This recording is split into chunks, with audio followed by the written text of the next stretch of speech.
Karan, I know you said you don't want to look back, but I have to ask you this because I read that you and Sidhu were sort of these rivals, right? And you had this Cold Yeah, War between the two of you. And in a lot of your music, you were pulling each other down. Uh, Looking back, is there anything you wish you hadn't said? Are there any regrets? 100%. I'm not gonna lie.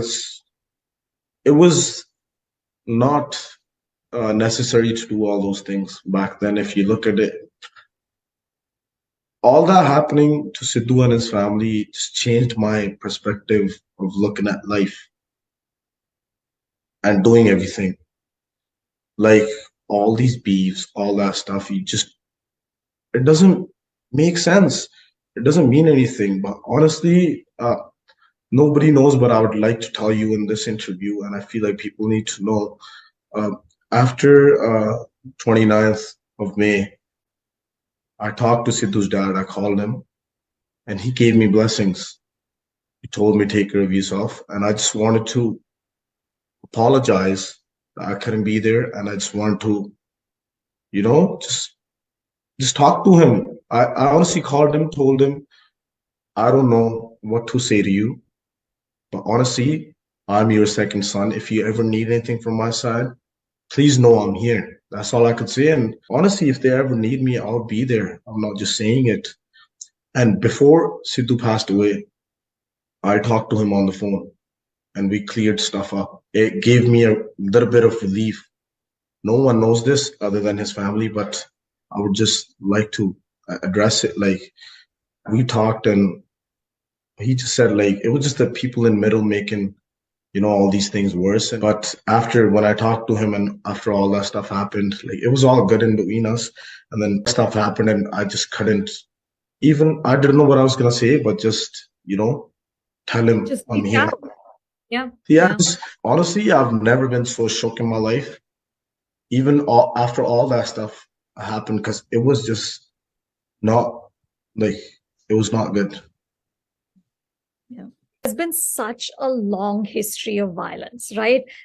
From Amar Singh Chamkila to Sidhu Moosewala, right? And Mhm. you've yourself been the target of Yeah. gang warfare and gang violence. So, do you think that artists like yourself have a responsibility to try and stem it because you have a large voice? Because there are, like you said, thousands of people around the world listening to you. Uh, is Do you think like what you show, what artists show in videos can also be a reason why there is such a long history? Is there a connection? Do you see that?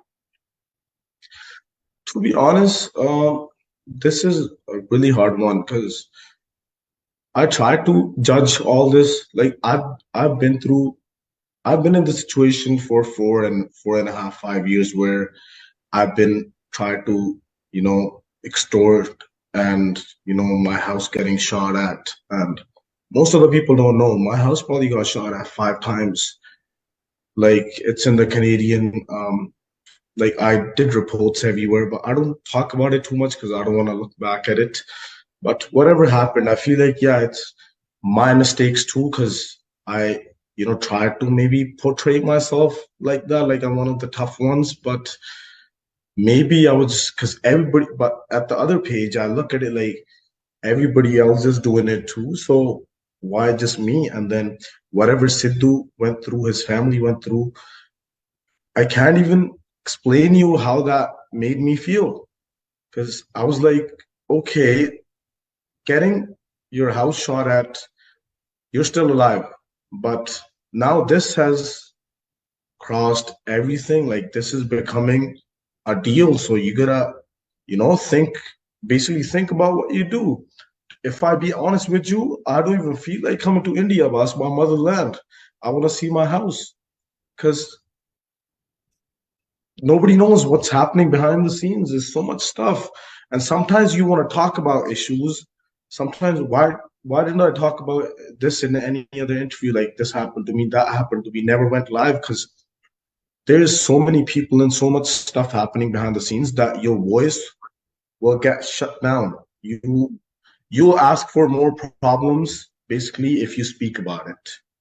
So I don't want to lose anybody in my life anymore and don't want to put myself in that situation. So I just try to stay away from all that stuff because it's such a hard times when all that stuff is happening to you and for no reason, just because you're singing and somebody wants you to do a show there and the other person don't want you to do a show there. So where do you go? Like it's such a hard situation and it had a big impact on our shows and stuff too because sometimes like in India, I could have been in India this time doing my shows on all these events, all that stuff. Why am I sitting at home? Because I don't want to be in that situation.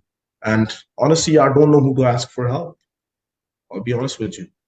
Because हमारे पंजाब में ना वो जो है ना कि हर एक बंदे में है हमारी कौम है वो कि ਅਸੀਂ ਸਿਰਾਂ ਅਸੀਂ ਘੈਂਟ ਆ ਹੈਗੇ ਵੀ ਆ so it's like me even being a Punjabi a Jat I just wanted to put it down and every other Punjabi artist is like wanted to write it down like this is how we are like we do this because that's our culture honestly but now it's turned it into a way where you don't want to talk about it because things are very worse and yeah it's changing me as an artist too my sound and everything the way I write I don't want to include those words anymore into my songs because it's got too real. Yeah. You know,